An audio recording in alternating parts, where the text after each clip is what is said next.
On te dit depuis toujours qu'avec le temps et l'expérience, ton syndrome de l'imposteur va diminuer. Mais ce que tu remarques, toi, c'est que plus tu avances dans ta carrière, plus tu décroches le poste que tu convoitais, que tu prends la parole en public, qu'on te donne une promotion au travail,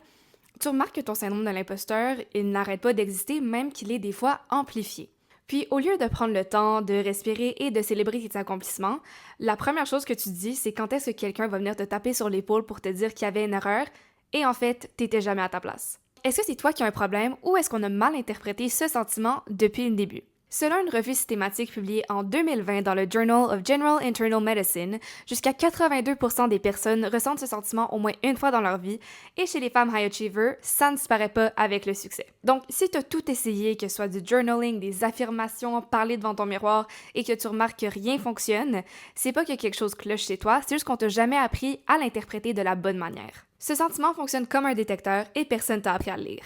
Et maintenant, la différence entre un signal qui capte une donnée de ton environnement et un signal qui est activé au vide, c'est exactement ce dont on va parler aujourd'hui et qu'on va faire la différence.